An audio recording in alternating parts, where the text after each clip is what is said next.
Hi everyone, welcome to this injection mold tooling webinar hosted by Axtra3D with guests from BD and BASF. My name is Meredith Scott, the Marketing and Communications Project Manager at Axtra3D. Today we have assembled a panel of 3 experts who will dive into the intricate details that tie into injection molding, offering both valuable insights and expertise. Today, if you have any questions during this webinar, please feel free to write them in the chat. We will not disclose your name when answering your questions. Towards the end of our session, our panelists will address as many questions as time permits. In the event that we are unable to cover all questions, please note that a member of the Axtra3D team will personally follow up with you post-webinar. Before we get started, let's introduce our 3 panelists. Joining us is Paul Spoliansky, Chief Revenue Officer for Axtra3D. Paul is a go-to market professional with over 20 years of experience managing inside sales, channel sales, direct sales, product development, and strategic partnerships. 13 of those years in the additive manufacturing space focused on vat polymerization solutions for production of prototypes, tooling, and end-use parts. In addition, we have Dave Constant, Sales and Business Development Manager from BASF 3D Printing Solutions. Dave is currently located in Fort Mill, South Carolina, but he has lived and worked in several different states and in Italy, working on injection molding, extrusion, plastics analysis, and physical properties characterization. He is currently involved in 3D printing technologies, including photopolymers, filament, and powder bed technologies. Dave has a vast range of experience, including various management, marketing, sales, research and development, and engineering roles with half a dozen corporations. He graduated from UMass Loyal in plastics engineering. In his personal life, he enjoys spending time with his spouse, 2 children, 2 grandchildren, as well as embracing the outdoors through hiking, playing tennis, skiing, and swimming. Last but not least is our first panel speaker today, Brett Charlton, Senior Manager of Digital Engineering and 3D Printing and Prototyping from Becton Dickinson, located near Raleigh, North Carolina. Brett has an exciting career of over 20 years in additive manufacturing, including BD, 3D systems, and fine line prototyping. He is a recipient of Additive Manufacturing Users Group Distinguished Innovator Operator Award. Brett has exceptional experience with SLA, DLP, MJP, Polyjet, Direct Metal, to name a few. Brett graduated from NC State and is an ongoing MBA student at East Carolina University. Brett is a proud husband and father with 2 girls and 2 boys. He enjoys running, baseball, water sports, and of course, 3D printing. Each of our panelists brings a wealth of expertise in the field of injection molding, contributing unique insights that promise to enrich our discussion. So without further ado, I am happy to kickstart this webinar by giving the floor over to Brett Charlton. Hello, everyone, and thank you for the introduction, Meredith. It's a pleasure to be here, and I hope everyone had a pleasant holiday season. For those of you who are not familiar with BD, I think maybe there's a little introduction to the company that's in order. We are one of the largest global medical technology companies in the world. BD advances the world of health through improvements in the medical discovery area, diagnostics, and delivery of care. More likely than not, you have used our products. If you've been to a doctor's office, to the hospital, given blood, had a surgical procedure performed, or thrown something into a sharps container, you've used our products. Think syringes, needles, catheters, vacutainer tubes, diagnostic systems. Really, this list goes on and on and on. The results are hundreds of billions of parts every year that are used to treat patients worldwide. To accomplish these volumes, BD is also a very large injection molding company. And here at BD, when we prototype new products, we eventually need to also be able to produce those concept models with injection molding. We generally start with 3D printing, but we eventually reach a stage where the injection molded components are required for proof of concept. My manager, Larry Monahan, was a pioneer in this arena by showcasing over 20 years ago that SLA photopolymers could be used to produce injection mold tooling for small run concept and prototype injection mold projects. Over the years, we've continued to harness the speed and power of 3D printing to produce both SLA and direct metal 3D printed injection mold tooling for both concept and prototype molding.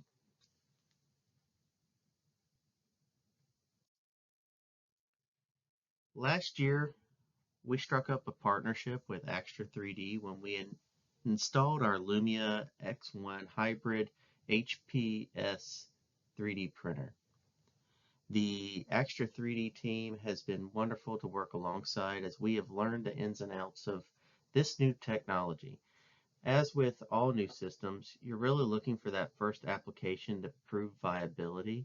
We quickly stumbled into a success when we combined the Axtra 3D system with the BASF UltraCure 3D rigid 3280 material. We were extremely impressed with the speed of the prints, the quality of the parts, the accuracy of the produced components, and the functionality of the printed mold tooling. Today, I'll be highlighting an injection mold tooling case study where we married the Axtra 3D Lumia X1 printer with the BASF 3280 material to enable true single-day rapid tooling for injection molding purposes. For the first part of our case study, our objective was to go from concept to reality in a single business day. To more accurately state that, we wanted to see if we could take an incoming CAD model, produce the mold design, print the full mold tooling set, check the tooling that was printed for fitment, adjust for fitment as necessary, and then put the tooling pieces into the press to produce real plastic molded components. And we wanted to do all that in a single 8-hour working business day. We decided to go with manual ejection because adding an ejection system to the mold adds time to design and for fitment. We did not polish either the cavity or the core, as any secondary processing also adds time. And as noted here, we did use mold release for this project, although I'm sure some of you are interested or wondering if it's possible to not use mold release. We have had success with molding without mold release, but obviously it's going to be related to your component, to your design of what you're trying to mold. The component we were attempting to mold is a bottle cap with a neck ring and a simple living hinge right there in the center. The mold itself is a standard AB split with cavity and core sides. The gate is a cold runner system. We added venting in CAD at the parting line, as you can see in the up facing on the part in the upper right hand corner of this screen. It took us about 45 minutes to split and design the mold, which is probably pretty quick, but we do a lot of it. We used an educated guess for gating. For a more complex part, we might have invested the time into doing a mold flow analysis, but we felt pretty confident with this part and we wanted to be fast. The biggest game changer here, though, is the time it took to print the mold. These two mold components printed together in just 54 minutes, and there was plenty more room on the platform for more components to be printed, including another set of these mold components.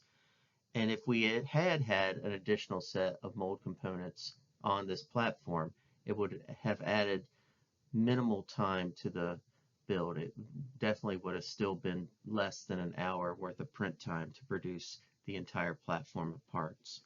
The post-processing actually takes longer than the mold components do to print. The post-processing time includes the time to wash the residual liquid photopolymer off of the printed components, plus the time it takes to post-cure the components in the post-cure apparatus, or PCA. Note that BASF recommends a thermal post-cure after the post-cure um, to achieve optimal heat deflection temperature, but we actually skipped that step as the nominal heat deflection temperature on their spec sheet um, for the parts as printed was sufficient for our application in when our goal was to mold with polypropylene. It took roughly 2 hours for our machinist to perform the fitment operations and to get the mold into the press. We produced over 30 pieces using polypropylene before the mold began to show signs of any wear and tear. And by wear and tear, I'm really talking about flashing. There wasn't any cracking or anything like that. We just started to have a little bit of a gap there that led to flashing, and that was stuff that could be clipped away or cut away with an X-Acto blade. So we produced over 30 parts using polypropylene before it started to show that wear and tear, and then ultimately we got over 100 pieces out of this mold that with that extra work to get rid of the flash, we would have felt comfortable sending to our partner for testing purposes. The manual ejection process can be somewhat rough, as you will see in a moment in a video, and I believe that it contributed to why the mold started to show that wear. So with no further ado, here we are in front of our press, and you can see it just clamped. It just closed the two mold halves together. And as I'm talking, it's filling the cavity with polypropylene, and it's a little bit longer process. I mean, we typically go a little slower with photopolymer molds. As you can see, it just opened and we have a fully molded part, but it's still adhered or attached to the mold. Because we have no ejection system, we actually have to take the mold insert out and then use these grippers to pry the molded part off the mold. And you can see that's a somewhat rough process, so you can understand why we might have had a little wear and tear, and that might reduce the life of the mold. Once we successfully completed part 1 of our study, we decided to expand the project a bit further. Instead of trying to produce parts in a single day, we wanted to chase a few other goals. The first of those was whether we could mold with more challenging materials, and in this case, we considered polycarbonate, PC, to be a more challenging material, or at least we thought it would be more challenging for the photopolymer mold. The second was to see if automatic ejection would be valuable to the process, would extend the life. So for this case, we have added hardened ejector pins to automatically eject the parts from the mold between shots. We did start with mold release, but our molding technician quickly stopped using it after roughly 25 shots, and mainly our thought was, do we need it? Let's see. And ultimately the rest of the components were molded without.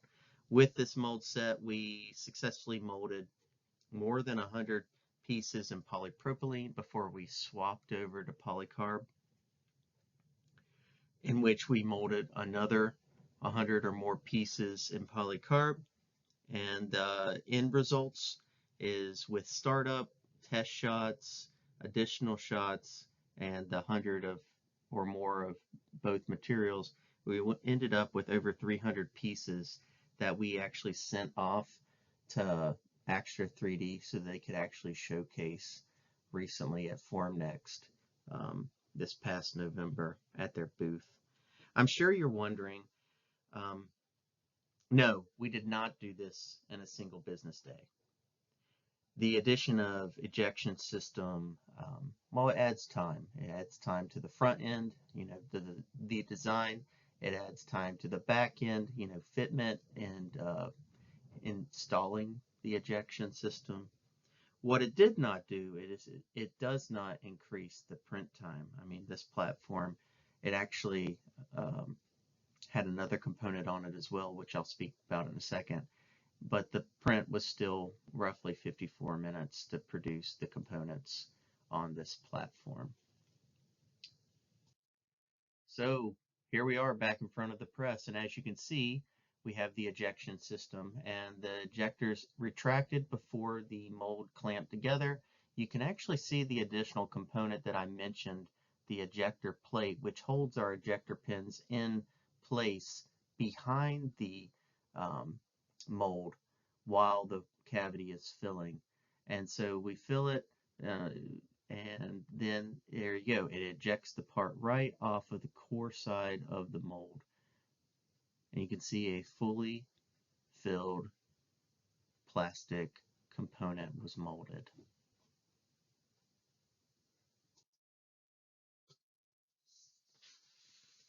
I wanted to finish up with some conclusions to share with everyone. First and foremost, we're extremely impressed with the Extra 3D Lumia X1 HPS 3D printer. It's a solid machine. The printer produces very high quality parts. It's very accurate, and it's lightning fast, which, I mean, it blew our minds, the speed and the quality lumped together. Also, I'd probably throw a little pitch in that the Extra 3D team has been an extreme pleasure to work with. They have a great team there. They wanted to see us achieve success, and so it's been a pleasure to work with that team. For the material, the BASF UltraCure Rigid 3280, well, it's really become our concept injection mold tooling material. It really checks all the boxes. The ability to produce the componentry that, well, first off, it's a solid block. It's hard to produce solid blocks with like DLP technologies, and we've gotten as big as 4 inches by 4 inches by 2 inches printed flat 4 by 4, and you didn't have any starvation. So, I mean, that's a combination of the machine and the material, but to be able to produce a high thermal material that can be used in molding, that can be a solid block like we need, and you can do it fast and it's accurate. The accuracy reduces time, so there's less time in the fitment. It's really just a slam dunk, and it was super exciting. And so yes, rapid tooling. This enables us to put the rapid back in rapid tooling. As you can see, as with this case, we were able to do it all in a single 8-hour business day. And that means we received the CAD model, we designed the mold, we printed the mold, we post-processed the mold, we prepped the mold for the molding process, we put the mold into the press. There's a little bit of process work. Those of you here from in the injection molding world, there's process work. You don't just shoot plastic into a mold and it's perfect the first time, right? There's some time there, but we were able to do that and actually get around 100 pieces in a single day. So that's pretty impressive. It's not something we're going to do every day, but the opportunity is there. And so I do think that there are opportunities in low volume injection molding production. Maybe you don't have the capital to get into these high cost molds. Molds can be very expensive, cost prohibitive in some cases. And you know, if the accuracy of the machine produces a mold that's going to produce parts that are within your tolerances, I could see it being a potential low volume opportunity where you could mold parts with a single mold. Maybe you are actively printing the next mold while you're molding with the current mold. And because the fitment is minimal, you can actually get the replacement mold ready while the current mold is in the press, and you essentially have like just-in-time molding. Anyways, that's kind of something that's in the back of my head. It's not really something that we would do at BD, but it is something that I think could be possible if the application is right. And so with that, I've exceeded my time. That's what I wanted to share with you guys today. I hope it was informative. I hope it's valuable to those that are interested in maybe trying or considering this material or this machine for uh, your purposes. I'll close out telling you that this equation here, the Axtralumia X1 HPS 3D printer plus the BASF UltraCure 3D rigid 3280 material equals rapid tooling on steroids. And by that, I mean, and I said it a few times here, we've put the rapid back in rapid tooling. Um, and it's an exciting time. And so with that, I'll hand it over to Dave from BASF so he can talk about his company and his materials. I appreciate your time and I look forward to your questions. Thanks, Brett, and great presentation. Very impressive work that you've reported to us today, where you've combined Axtra 3D, Lumia X1 3D printing process, their hybrid system, with your injection molding process to get rapid tooling in even less than a day. Very impressive. I'll be looking forward to seeing what Paul has to say about maintaining flatness with such systems as opposed to other competitive processes. My topic today is injection molding inserts assessment. From BASF Forward AM, my name is Dave Constant. I'm a Sales and Business Development Manager. So where does BASF 3D Printing Solutions fit in the BASF organization? Well, first of all, we have a global footprint. We've been around since 2015. Our headquarters is in Heidelberg in Germany, and we have production facilities in Emmen, Netherlands, Paris, and Frontenac, France. We also have additive manufacturing technology centers in Detroit and also in Shanghai. And we're very fortunate to have a strong BASF foundation to support our business. As some of you know, BASF's chemistry is used in almost all industries, combining economic success, social responsibility, and environmental protection. Our sales in 2022 were 87.3 billion euros. Our EBIT 6.9 billion with about 111,000 employees. R&D investment 2.3 billion. We also have 6 Verbund sites and 239 other production sites.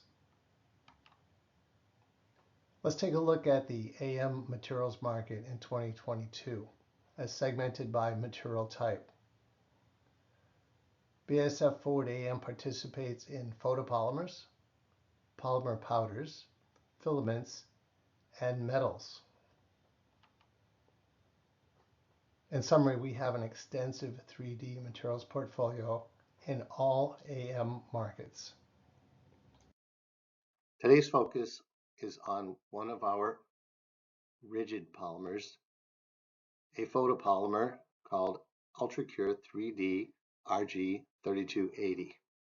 This product is finding a home in injection molding inserts. It's a ceramic filled urethane acrylate resin with exceptionally high stiffness and temperature resistance. Superior stiffness means 10 gigapascals. Superior temperature performance means an HDT of 280 degrees C. The chart on the right, this radar chart or spider chart, shows some of the key features, including elastic modulus, flexural modulus, tensile strength, HDT, and Shore D hardness, all of which RG3280 excels. The product is very fast and easy to print. It has a high suspension stability, so even with high loading of ceramic in the polymer, it stays suspended suitably to make great printed parts. It's exceptionally chemical resistant. Color is white, like ceramic, and applications include tooling and molding. So today's topic is all about rapid tooling, what it takes for a 3D printed mold insert to be successful in the challenging competence of injection molding. For this, we needed a proof of concept, a way to demonstrate that this product can be successful in making parts quickly and effectively. We had to come up with a design, something that would be a challenge both to mold and also for physical properties of final part. We decided to put together a triangle of competence. The triangle started with BASF Forward AM from the material side. We then went to SKZ, which came up with a design based on Stonehenge. Interesting, with peaks and valleys and pins and thin wall sections. And finally on to Drygeist, who 3D printed the part with our RG3280 and managed the process. And here's version 3 of the Stonehenge tool. This is the one we actually use at Drygeist and made our inserts from.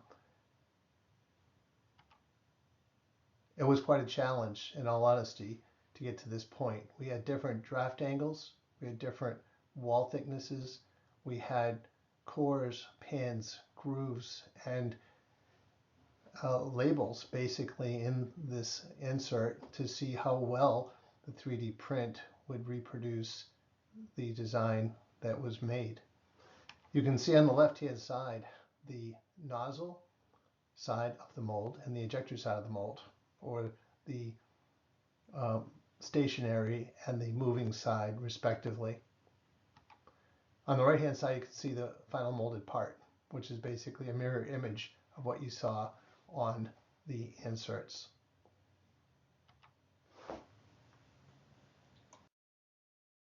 And here's our process as conducted by Drygeist. The process is the digital light processing, or DLP process. In our case, we used supports under the build. These supports, as seen in the images, are of different widths and diameters, and they essentially reduce the surface contact area under the part to the build plate.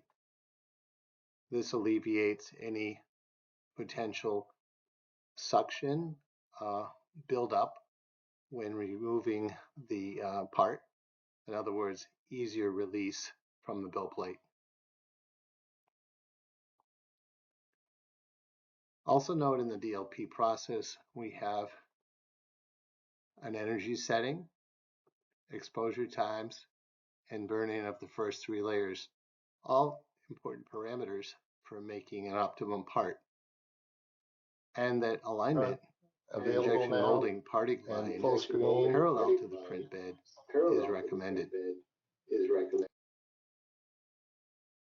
Next comes cleaning, detaching and cleaning of the part with isopropyl alcohol and compressed air.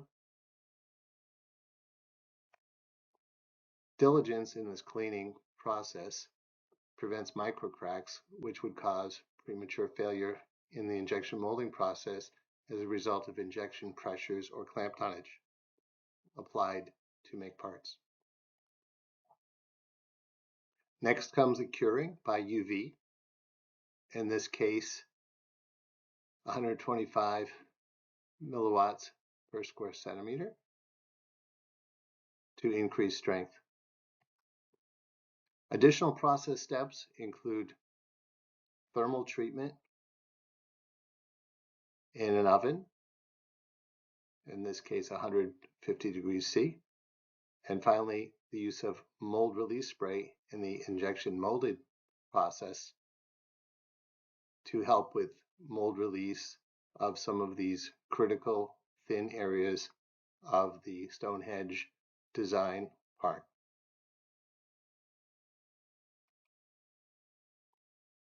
In any case, following user guidelines is an important step to making good parts.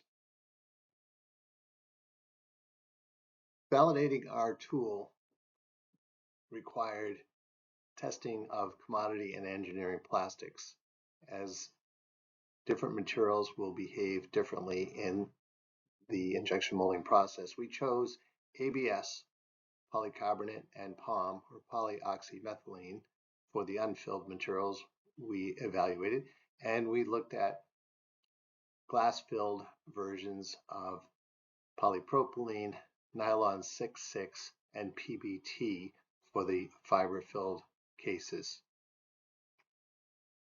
For the unfilled, we noticed with ABS, as it is a polar material, we had low shrinkage, and in that case it might have and did have high part ejection force.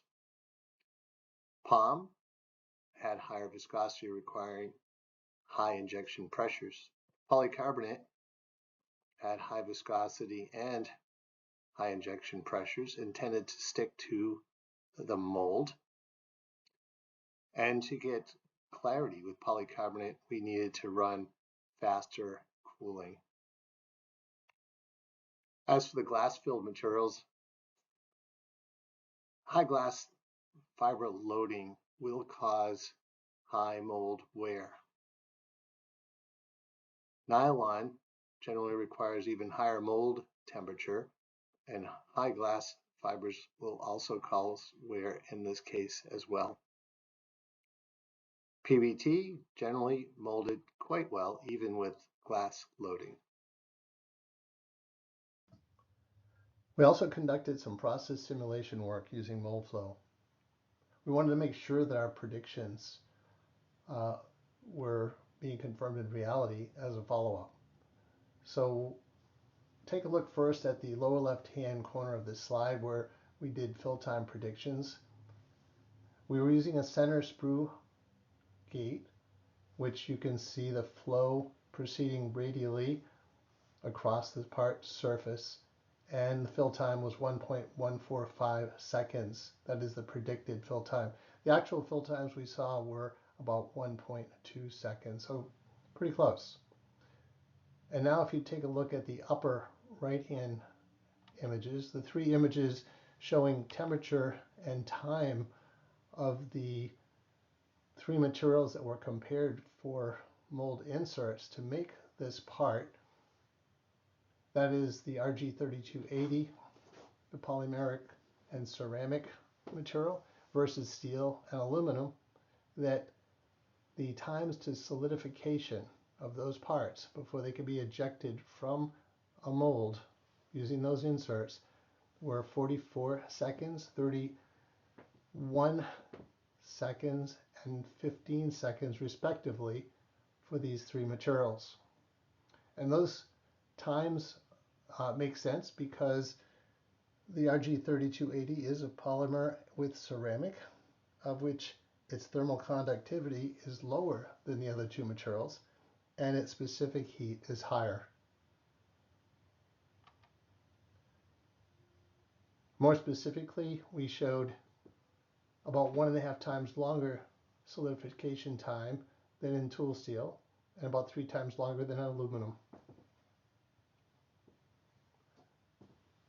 Once again, the plastic and ceramic is an insulator and takes longer time to get the heat out.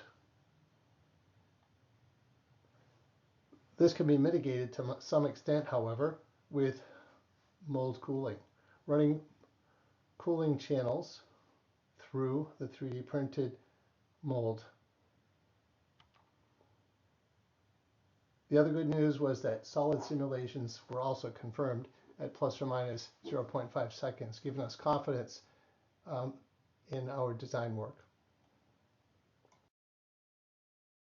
Here is our injection molding setup at SKZ. Please note the mold inserts in the mold base, the movable side on the left, the stationary side on the right. Also note the entire mold base in the molding machine on the lower left image. Upper right, we show mold open and part ejection. Here you see the mold opening, the sprue, and part being ejected by the ejector pins. Lower right, we show thermal imaging, a camera we use to measure not only the temperature of the mold inserts during the process, but also of the mold base that the inserts were in and of the plastic temperature achieved during the process. Subsequent to the Stonehenge mold insert work, we ran another trial, this time with an upright mobile phone holder. Here are a few images of that phone holder and also on the runner system in the lower left hand side that was used to make the parts. The mold inserts are shown on the left hand side, showing the core and the cavity, and we were able to run continuously for more than 8 hours with a glass-filled PBT, 10% glass-filled. We ran over 200 shots during that trial. We were very pleased with the results, as we had no cracking or failure of the mold inserts during the entire campaign, and we were able to produce these 200 shots to use as customer giveaways. So 400 parts.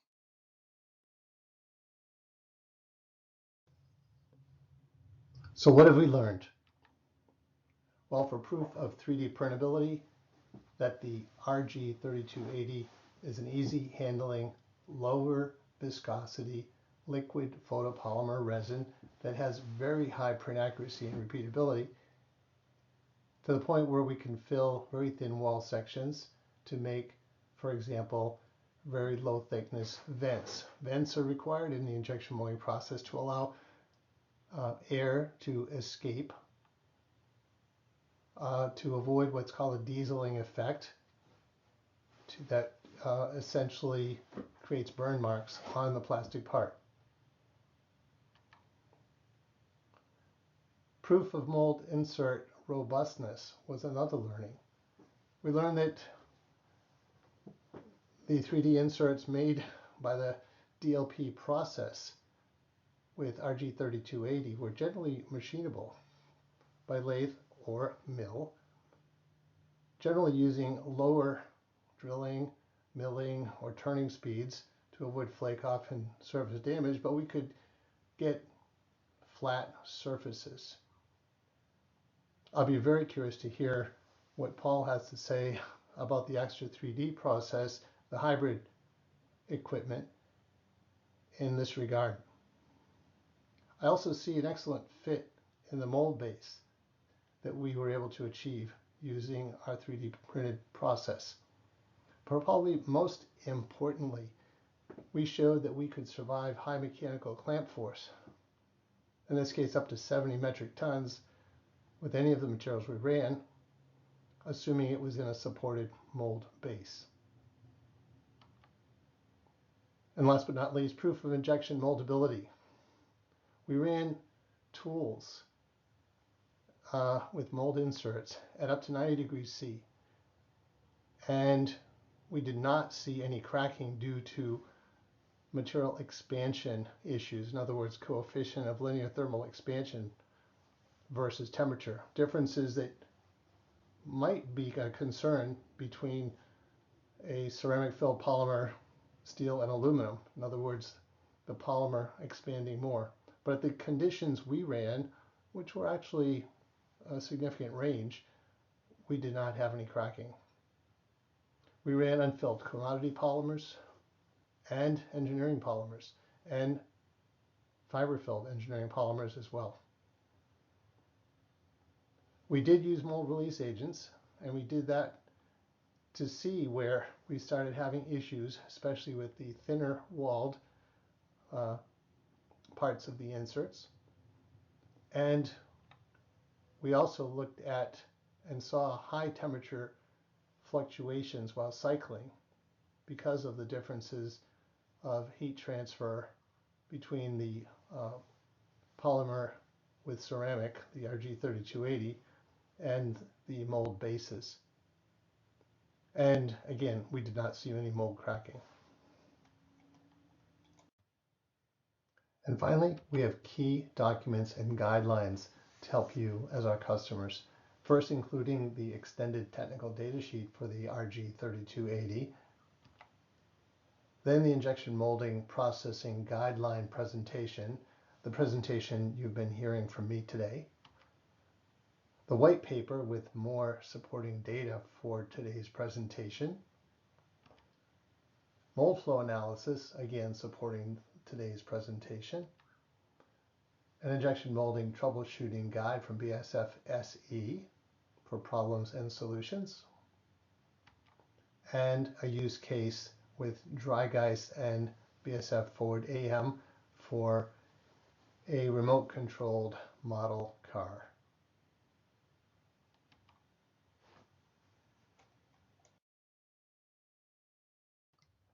That's it from me. Thanks very much for your time. And now I'll hand it off to Paul from Axtra 3D.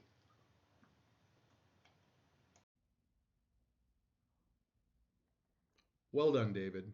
Thank you very much. I must say I learned quite a bit from that. All right, it's my turn to talk a little bit about Axtra 3D. This is a new company where we've only been on the market here for about 6 months. We were founded back in 2021, so many of you have probably not heard of us. In the US, we just opened our global headquarters, actually in Charlotte, North Carolina. Facility is beautiful. It has a very modern feel to it, and we have a lab with printers running day and night. We have engineering on site, sales and marketing teams on site. So if you're ever in Charlotte and you'd like to come by and check out what we're doing here at Axtra 3D, please let us know. Equally, if you're in Vicenza, our R&D and manufacturing center is quite impressive. This is where we did all the technology development. A lot of our technical team is there. The benefit of having these two distinct locations spread out across the globe is that we're open for most of the hours during a 24-hour period. If somebody can't help you in the US, it's likely you'll get somebody that's available in Italy or vice versa. So that's definitely a benefit. So I just wanted to share really quickly the timeline and numbers associated with Axtra 3D. As you can see, we were founded back in 2021 by Gianni Zatelli and Praveen Tumala. We did a friends and family seed round in May of 21 and raised a nice bit of money that allowed us to open facilities, hire people, and prove out our patent portfolio, including building our Lumia X1 prototypes, our alpha systems to prove out the technology. We then launched our HPS technology and light engines at Formnext in November of 21. And then we actually built our beta systems that would go out to beta customers in March of 22, followed by our Series A round in September of 2022. Then we launched our full beta campaign, which was a very successful beta campaign. We got a lot of feedback from customers, our initial 5 customers that was actually used and implemented in the series production machine, which we finished and completed in January of 2023. And now in June of 2023, we went out to the market, general availability with the product, And as you can see, we're not just another company that's making the same type of product. We actually have 12 patents in our portfolio, 4 of them granted. So we're really excited to be on the market now. So let me introduce you to the dream team.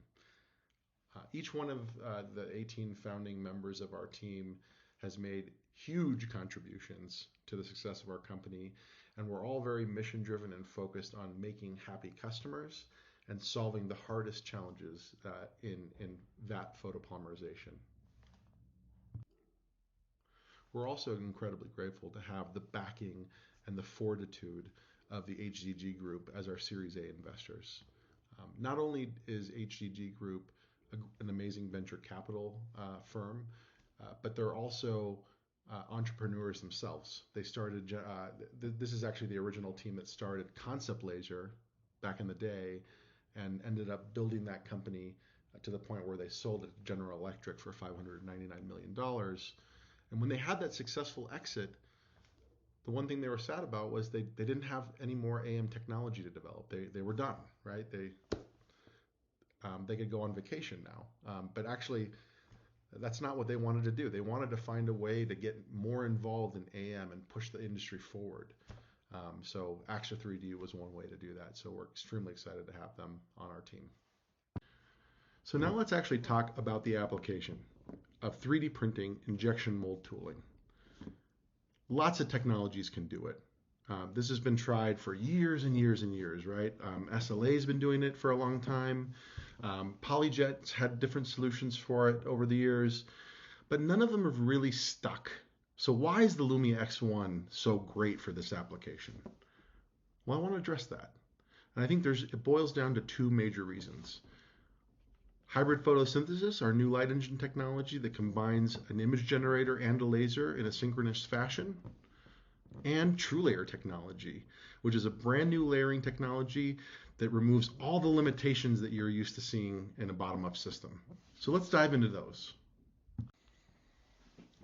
First off, let's talk about high-speed SLA or hybrid photosynthesis. This is an amazing new technology that uses an image generator and a laser at the same time. You get the speed of the image generator, so you're curing cross sections all at once, but you get the accuracy of a 50 micron laser, which is doing all the detailing, all the surfacing, and setting the accuracy of the part. So as you can see on the left-hand side of the screen, there's a cross section that we're printing. Now this isn't a molding application. This is actually just a high volume prototyping or production application, but it shows how the laser goes around each item, and it gives you an idea about how our HPS technology or high-speed SLA works. But you know what? It works even better for molds because molds tend to have big cross sections. So let's check that out.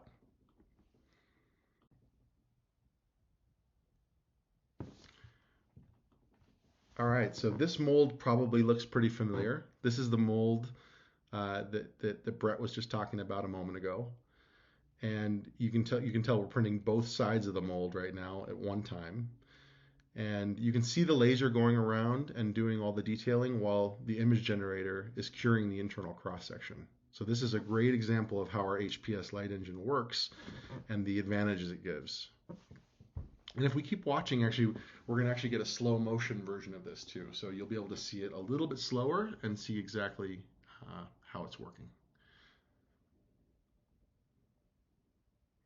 This is it right here.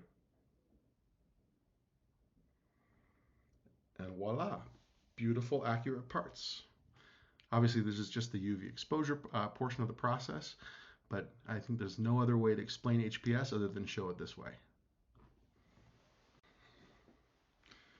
And here's an example of another mold that we're doing for American Plastic Molding, and they allowed us to use this, so thank you very much to American Plastic Molding. This is a much larger mold, and so you can see the benefits of our HPS technology really shining through. If this is just standard SLA, you'd have to use the laser to lase the entire cross section, and it would take a long time.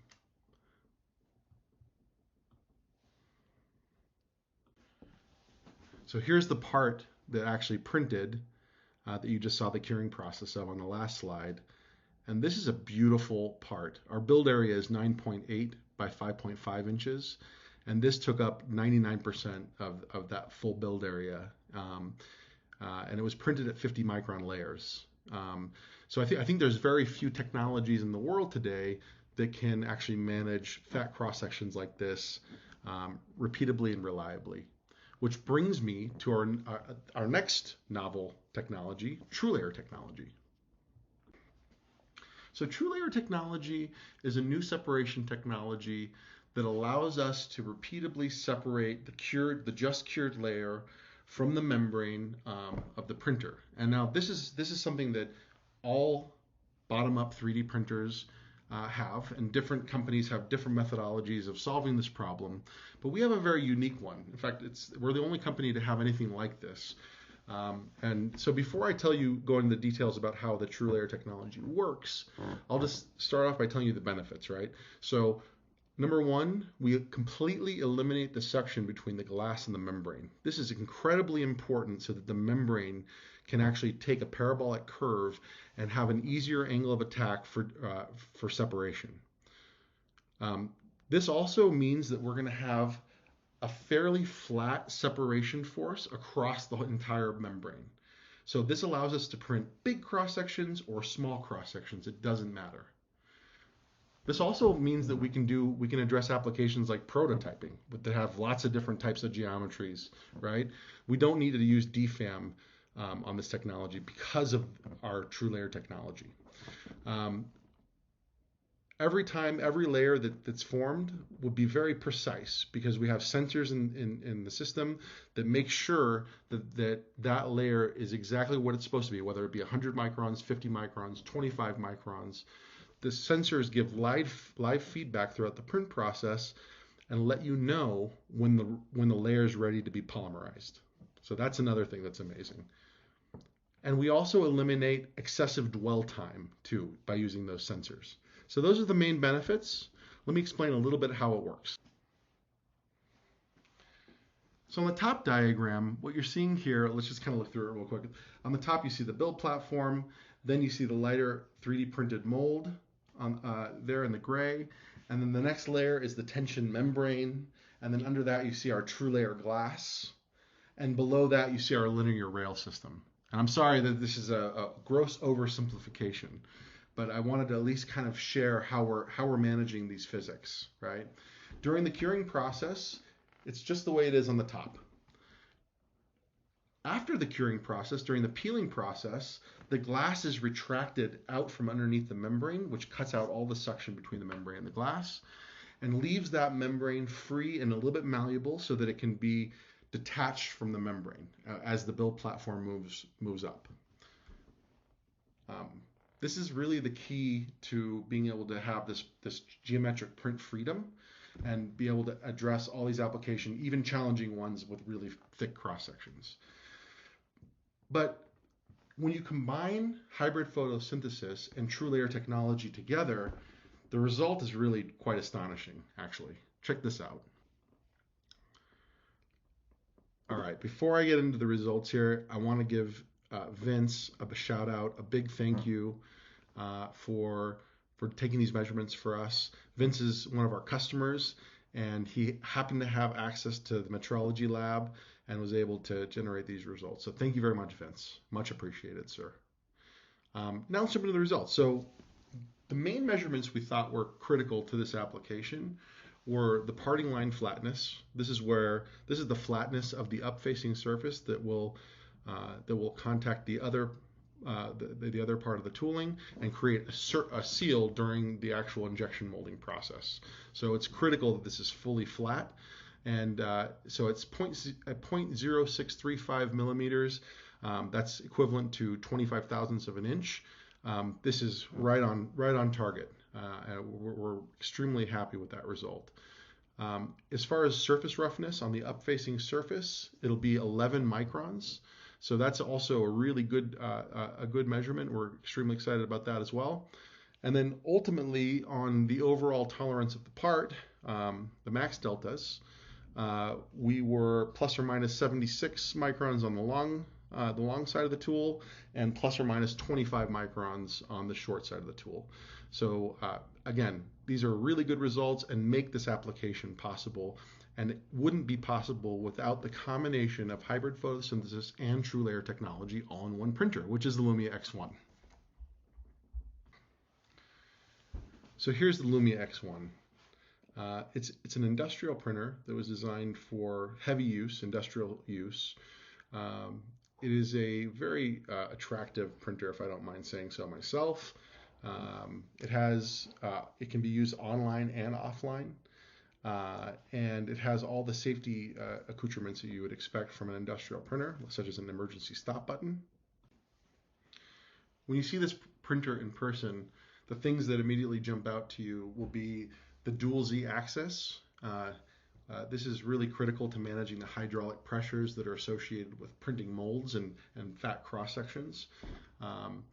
It's got integrated chamber ventilation, so you can make sure that safety is still a #1 priority within your lab and that there's no VOCs being released into your environment.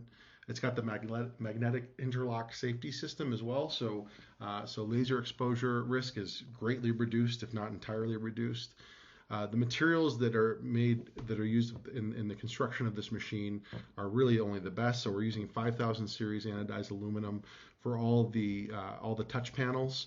And then we're using 7000 series aluminum for all the structural elements within the printer. All of it's beautifully anodized in black and easy to clean as well. So like you spill resin on this, it's very easy to wipe that resin off a black anodized aluminum.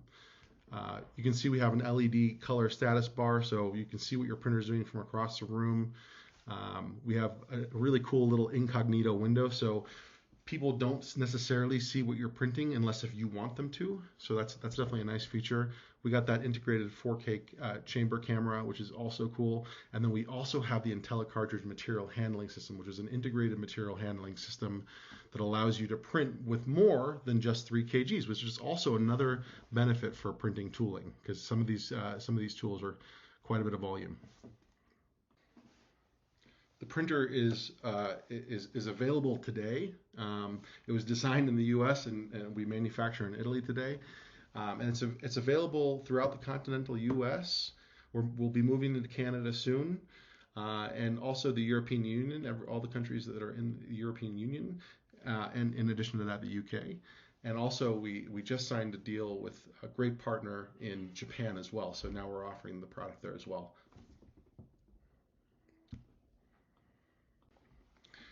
Okay, that's our webinar. Thank you so much for attending. We really appreciate it. Let's go ahead and open it up for Q&A.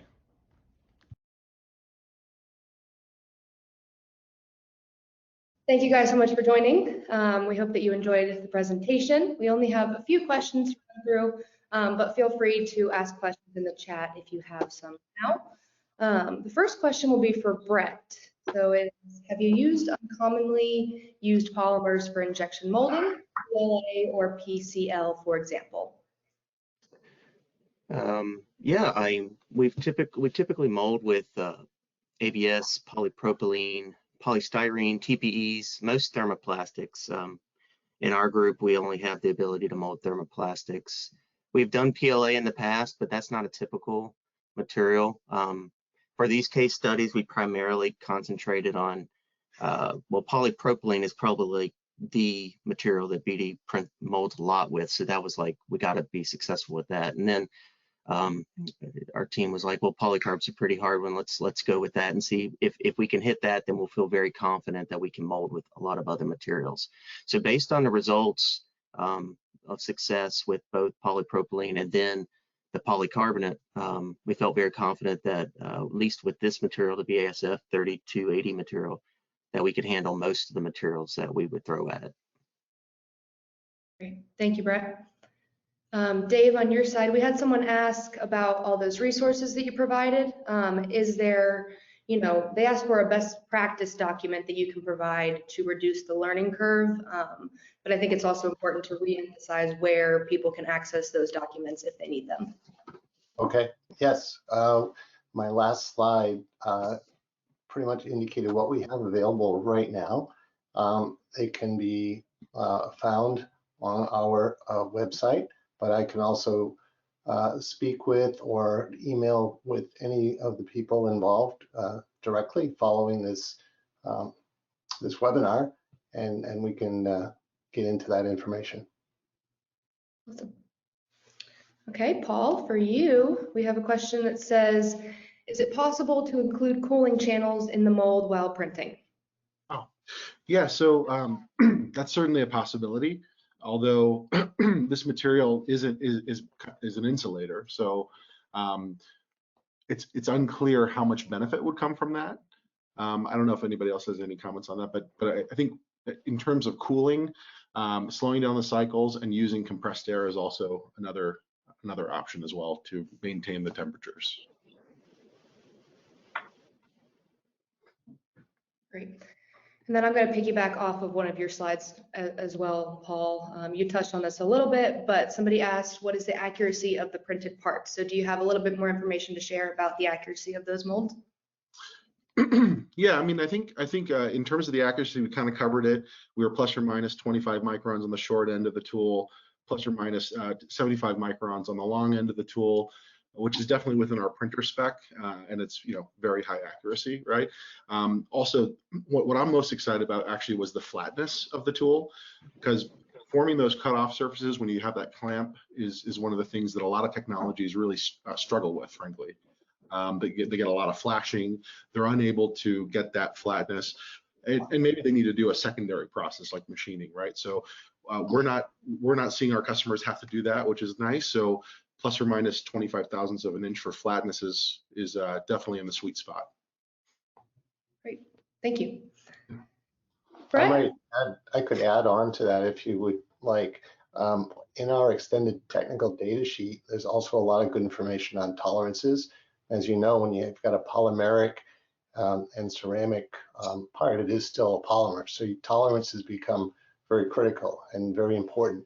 What we learned was that beyond the 3D printing process and the injection molding process, at least during typical injection molding temperatures and mold temperature variations that you can get, because of it being, let's say, a polymeric material, we were concerned that maybe there could be some issues with coefficient of linear thermal expansion. And we found that through quite a range of temperatures of melt, as also of mold, that we did not have the expansion that we might have anticipated. That means the tolerances stayed pretty much as printed, which was good. Great. Yeah, and I'll add to that, at least with my case studies here and several other, we've done several other molds beyond just these case studies. Historically, we always added 20 thousandths of an inch to the parting line, to the bottom of the mold, to the side. We'd machine all that off. With these molds, we printed them nominal. So there might be a little bit of sanding to get maybe a little bit, but really super flat right off the machine, especially at the parting line. Great. Brett, we have a question for you. With which 3D printers did BD do earlier case studies with, and what made the Axtra 3D machine stand out? BD got its start, like I mentioned, my manager Larry, he was printing molds on like a SLA 350 from 3D Systems way years and years and years ago. 5510, if anybody remembers that material. So printing these molds, and the thing with that is we were able to print them with several Somos materials and several historically with the SLA technology. That's where we were. It's just time. We then got into using our direct metal printers to actually print molds, because we could print the molds as fast on the direct metal as we could with the SLA technology. And so that's kind of why we are excited about the Axtra, able to go back to, being able to print a mold in an hour, kind of like I can put that mold right into the press in the same day. That's pretty impressive to have that opportunity.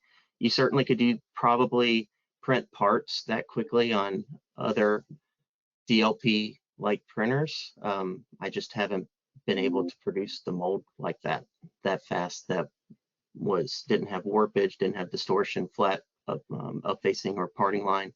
And that's what set the extra machine apart in this case. Great. Thank you for the clarification. Let's see, we've got a few coming in. This one says, how does this platform perform with general prototyping compared to traditional SLA?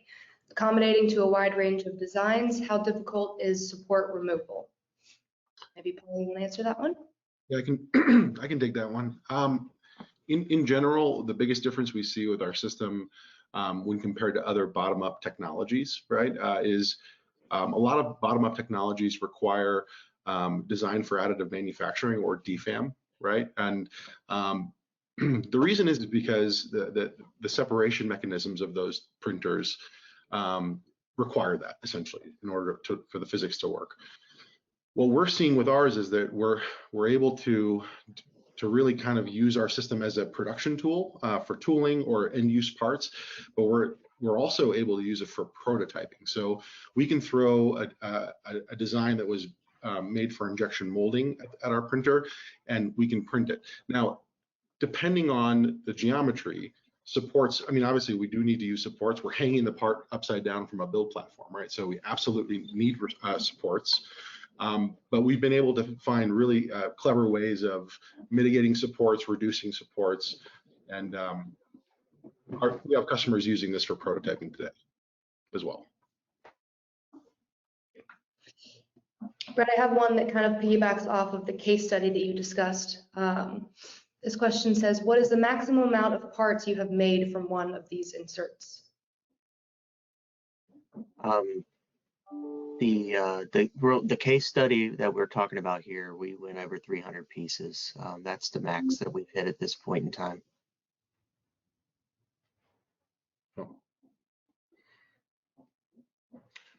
I would just say that we have a couple other customers that are running these tools as well, and that's pretty consistent.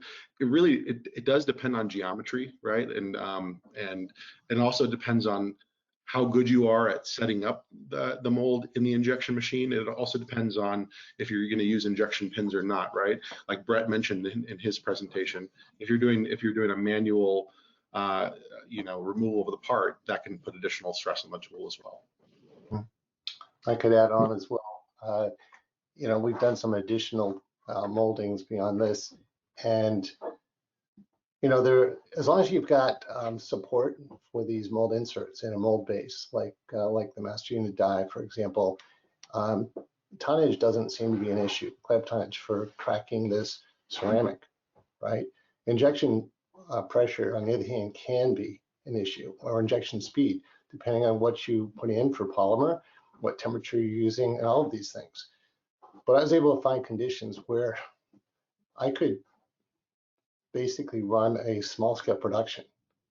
In other words, not 50, not 100, not 200, maybe 500 parts, maybe more, if I have the right process conditions. But that's making sure that you do have those right process conditions, and establishing those for a given polymer are very important. I think you also, Paul mentioned the geometry. I mean, geometry lends a hand, right? Complexity of mold lends a hand, but also material. So depending on, I mean, I feel like if we had stuck with polypropylene, we might have gone even further. It's just kind of like what material you're molding with. The mold, you might get over 1,000. Just depends on if you're rolling with a TPE. I mean, it's a very soft material. It's more likely that you're going to have less wear and tear. Right. We have one here that says, at what temperature is the RG3280 heated to when printing tools?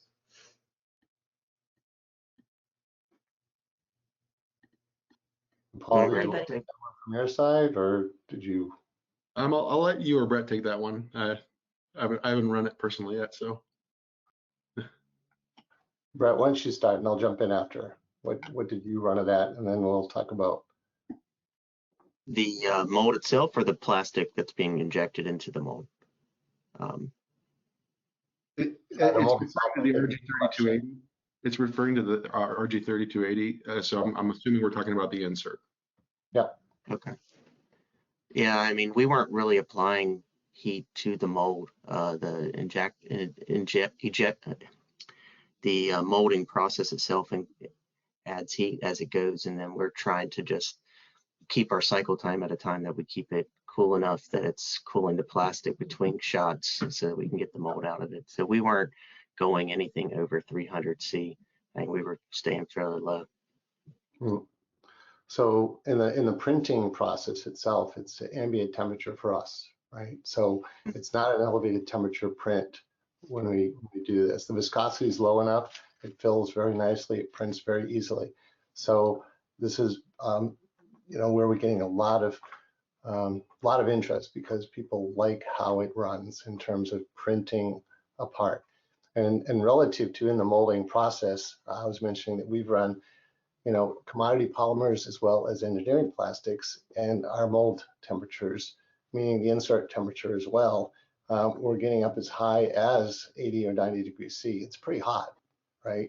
That's not typical for many commodity or even engineering plastics. It might be for specialty plastics, the high temperature plastics you could run as hot, but the point is the material had let's say a large window of operability without causing any issues in cracking over that large range of not only melt temperatures for the plastic for those 5 or 6 that I mentioned, but also the mold temperatures going from basically say 20 or 30 degrees C up to 90 degrees C. So room temperature to quite hot. Great. Not sure if there's any other questions on here. We have a recent one that says, did you find most customers dedicate their extra to a single material? Or do they stock multiple materials for different applications? Are these changes difficult?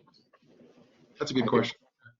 Actually, one of the things I love about our system, the Lumia X1, is that it really can fill 2 different roles. One, it can be a high mix machine where you're changing materials pretty often, right? Because our vat is removable. So a lot of our customers, including Brett, I think they have a couple vats, right? And so if they want to switch materials, they can prepare the new material, switch it, have very little downtime on their machine.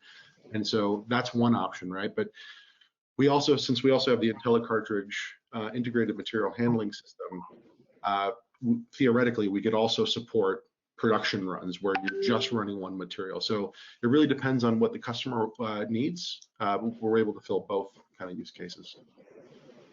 Yeah, as a customer here, we're certainly running multiple materials. We're not dedicated to any one material. On a given day, we may be running something that's not molds and then pop in the BASF material, run that an hour later, pull that out and throw the other another vat into the system. I see. We have a question also. I'm familiar with the FDM technology to build tooling, but how does the speed compare to FDM builds? I would say we compare very well to FDM. Generally speaking, FDM is known to be a rather slow technology. And because we're using our hybrid photosynthesis technology, curing the entire cross section all at once and using the laser to detail all the borders, we get the best of both worlds: the high res and also the build speed. So it's tough to throw out numbers or estimates, but generally speaking, if you had to print two tools like the one Brett showed on his presentation at one time, it would be double the time. As we're on our technology, it's probably plus 5% to print another tool, right? Because you're already doing all the work on each layer anyways. Yeah.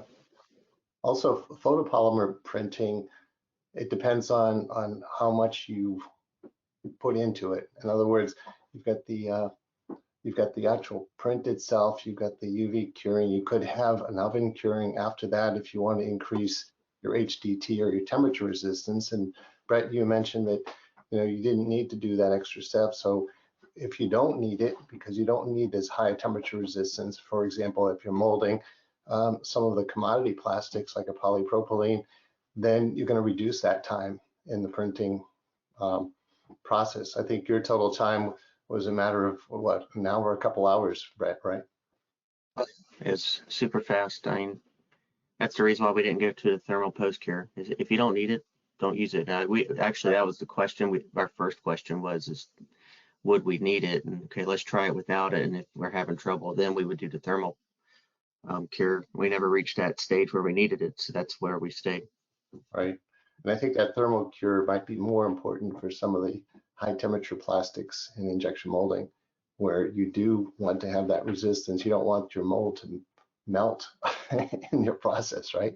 So not that it's going to, it's a thermoset at that point, but nonetheless, the HTT is very important to make sure you don't have deflection at that higher temperature if you need to run high temperature plastics. Great. We have another mold specific question, so I'll direct this towards Brett or David. Can you polish the inserts so you don't have to use mold release? You can certainly polish the inserts. It just adds time, right? So, you know, we haven't really gotten into that ourselves, so I'll defer to David if they've gotten to a point, kind of what kind of surface quality they can achieve with the polishing. But, you know, so there you go, David.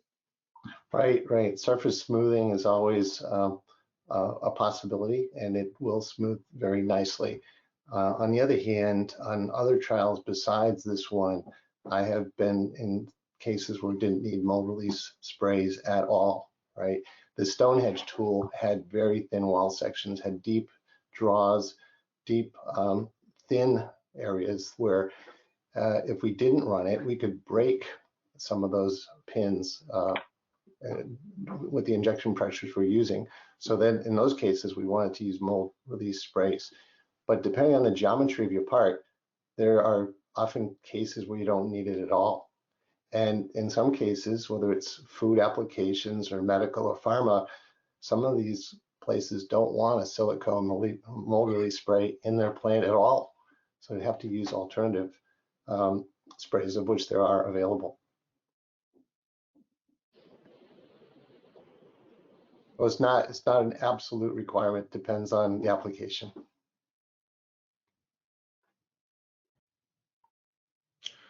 I see a question here. Will the Lumia X1 print rubber materials? And the answer is yes. We don't actually have elastomerics in our portfolio today, but we have 3 or 4 of them planned for future development. So the answer is yes. Sorry. I see one more question here. Someone had missed us talking about it in the beginning, and they're just asking what the build volume is, what the overall build volume of the Lumia X1 is.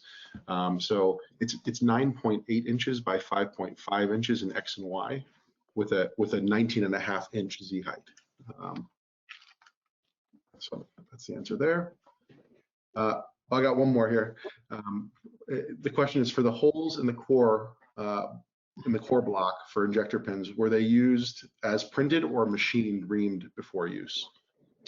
They were, I mean, we didn't add any stock to them, so they were as not printed as nominal, so the CAD wasn't adjusted to make them so that we could ream them.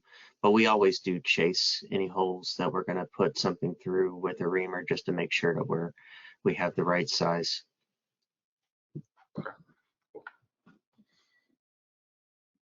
And we would do the same. Yeah. Any other questions do you see there, Meredith? This one says, what is the ballpark with downtime for maintenance? Well, Brett's the customer on the call, so we can let him answer that one. Sorry, ask that one more time for me. Somebody's asking, like, give us a ballpark of what we should expect for downtime with the Lumia X1 for maintenance. I haven't had any. So, I mean, so far we've had the machine since May of 2023. The only downtime we had was when Axtra came because they wanted to upgrade our beta system to a production system. So, so far, you know, that's no problems there. Yeah, and I'll add to that and say, you know, our focus right now is to absolutely kill downtime. So we've actually had one of our customers that did have a problem over the weekend, and we were able to have them up and running by 8 a.m. on Monday morning. And that goes to the fact that they were actually working with our team in Italy. So Italy had a little bit of a jump 9 hours ahead or 6 hours ahead of the East Coast. So they were able to troubleshoot it and get a solution in place by Monday morning. So I can't promise that there will be no downtime. It is a machine. Machines do have problems, but what we're seeing right now is a really reliable system in the field. Yeah, something that potential users of your system might be interested in is there is a weekly calibration, but it's very painless. It's like 5 minutes on a Monday morning. You throw in this calibrator and you calibrate it just to make sure that your laser and your DLP are aligned, and off you go. So that's kind of like the calibration beyond what we do to also make sure that we're achieving even higher accuracy. So.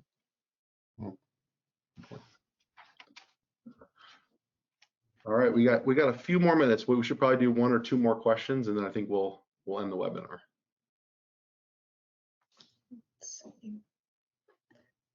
We've got this one that says, have you tried metal plating the tool, as this will increase the life and also help speed up the cycle time? I guess that I could take that one first. Have we tried it? No, we've heard of a lead that says that there's an interest in doing so. My initial response was somewhat of a concern for the reasons of coefficient of linear thermal expansion. And if you did have some expansion or contraction of the polymer with the ceramic in it, would you tend to cause delamination of such a coating, such a surface coating, or not?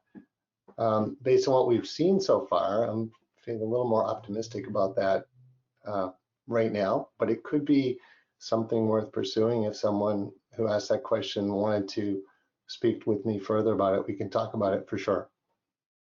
Great. Thanks, Dave. One other question just came in saying, do any ventilation systems need to be installed to deal with this printer? And I would say that's a tough question to answer carte blanche, right, across the board. The requirement for ventilation typically comes from the EHS department or Environmental Health and Safety department of the company that's running the printer.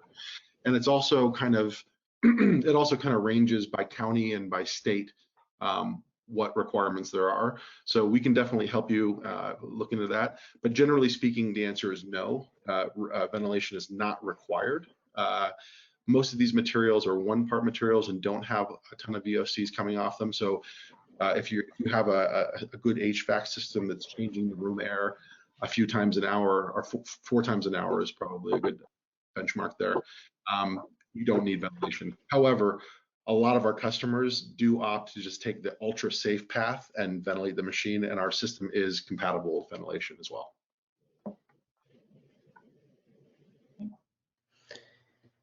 I'm sure there's a few questions that we'll have to filter through again. So like I mentioned before, we will follow up with you if we missed your question. Just wanted to take a minute to say thank you so much to everybody who's here, to stay till the end, and we hope that you enjoyed the webinar. I'll let the 3 of them kind of give their final words, but thank you guys so much for being here. Thank you, thank you. And my final word is this: if you're interested in this application, please reach out to us, engage with us. We're really excited about the results we've already been seeing with existing customers. So don't be shy, reach out, let's start an engagement. And thank you again for joining our webinar. I'll close by saying it's a pleasure being here. Nice to support you guys. It's been wonderful working with Axtro, working with David and BASF. Good experience, and hope everybody gleaned some tidbit of information from this that was valuable to them. Likewise, I want to thank everyone for the invitation to participate, to present, to tell our story. It's been a lot of fun, and I think we have lots of opportunity, especially when we see such good coordination from companies like we have and seen in this session. Thank you. Right. Thank you, everyone. Thanks.